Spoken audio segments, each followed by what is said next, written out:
বৃন্দাবনে একবার একজন সাধু বক্তৃতা দিচ্ছিলেন। বক্তৃতা প্রসঙ্গে তিনি বললেন যে ঈশ্বরের গুণগান নিয়ে সদা সর্বদা ভক্তিভাবে নিমগ্ন থাকে, ঈশ্বর তার কোনোদিন খাবারের অভাব হতে দেন না।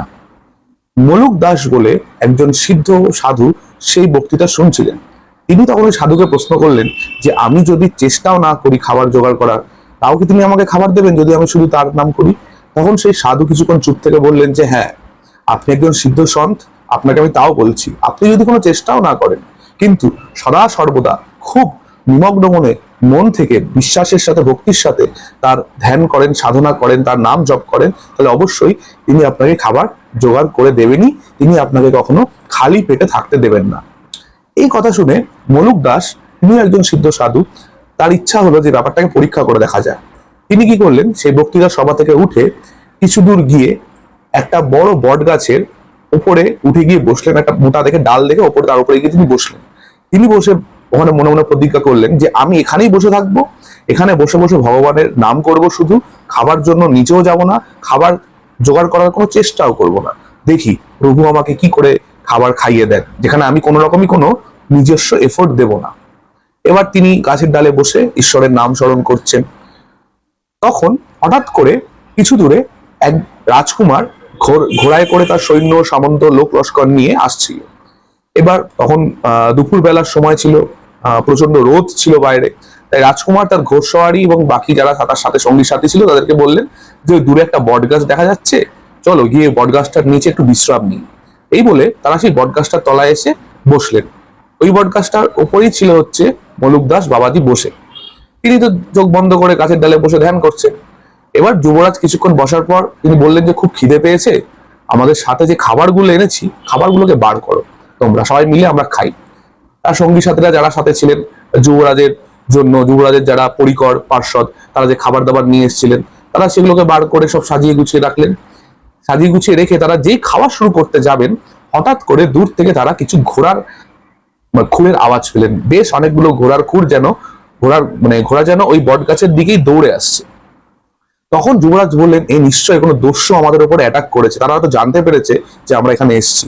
এক কাজ করো, খাবার দাবার এখানেই থাক, শিগগিরই আগে এখান থেকে পালাই, না হলে যেটুকু আমাদের আভূষণ আছে, আমাদের গয়না বা যা আমরা পরে আছি, যেটুকু যা আমাদের ধন সম্পদ আছে সেটুকু লুটে নেবে।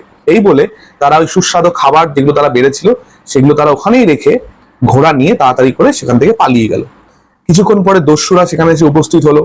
উপস্থিত হওয়ার পর দেখছে সেখানে কেউ নেই, কিন্তু যে খাবারগুলো তারা নিয়ে খেতে বসেছিল, খাবারগুলো সুন্দর করে সেখানে সাজিয়ে রাখা। তখন দস্যু সর্দার মনে মনে বললেন যে, মনে মনে তিনি ভাবলেন যে হয়তো আমাদের প্রতি করা এটা একটা প্ল্যান হতে পারে।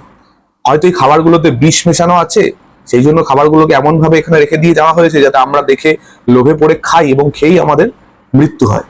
এই কথা দস্যুদের সর্দার বাকিদেরকেও বললেন যে এই খাবারগুলো দেখে মনে হচ্ছে এগুলো আমাদের জন্য বিষ মাখিয়ে কেউ প্ল্যান করে রেখে গেছে যাতে আমরা এই খাবারগুলো খাই এবং সাথে সাথে আমরা মারা যাই।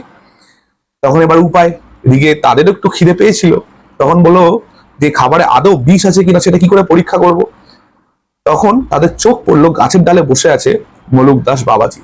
বলছে ওই বেটাকে নামা গাছ থেকে, গাছে ওটা কে বসে আছে, ওকেই সব খাবার খাওয়াবো, আর যা খাবার আছে ওকেই খাওয়াবো, তাহলেই প্রমাণিত হবে যে খাবারে বিষ আছে না বিষ নেই। এই বলে তারা হাত ধরে জোর করে মলুক দাস বাবাজিকে গাছ থেকে টেনে নামালো। টেনে নামিয়ে জোর জবরদস্তি যত মন্ডা মিঠাই পোলাও কোরমা যা যা খাবার দাবার ছিল সব মলুক দাস বাবাজির মুখে একদম ঠুসে ঠুসে খাওয়াতে লাগলো জোর করে।